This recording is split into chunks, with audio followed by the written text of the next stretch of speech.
All right, hold on. Let me do this number. All right, that's better. Can All I right, see what I'm that's looking better. like before you start recording?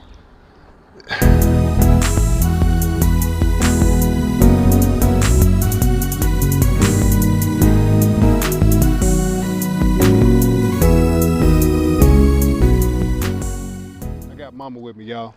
She's got a story that she's gonna share with us today that I know will bless you. I know it'll help you. It'll encourage you. So listen up. This is my mama.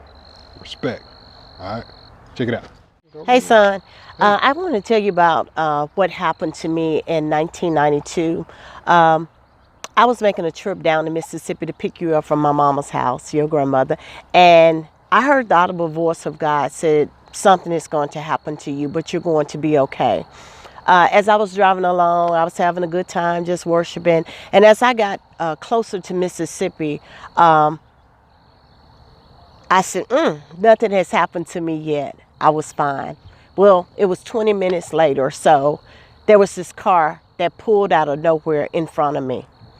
I T-boned that car looking in the face of a young man I had never seen before. And I was thinking I was okay, but then I realized I couldn't move.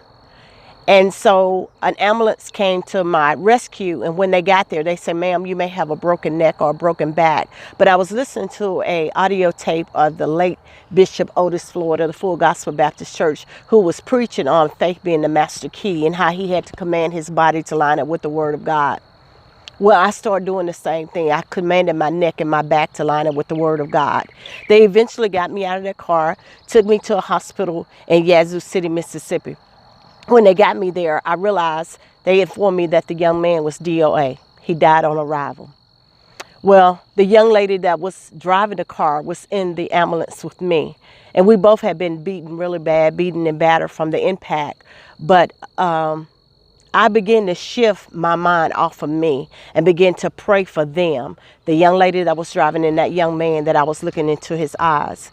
And when I did that, I was praying for salvation. My prayer was, God, let them be saved. Let them be saved. And so I later found out after the tragic death of this young man that the young man was from California, that he had been shipped to California by his parents to live with his grandmother to get him on the straight and narrow. Well, that young man had accepted Jesus Christ a month before that accident and was baptized. And that was my prayer. And, you know, I thank God for that. But the other piece of the puzzle was you came into the emergency room and they had an oxygen mask on me. And you asked the question, Ma, are you dead? And I said, no, son, I'm not dead. And you said, Ma, I was praying for you. And I thank you for praying for me.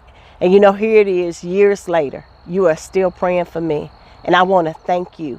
And I want to thank God for sparing my life on that July 6, 1992. Listen. This is what this channel is all about.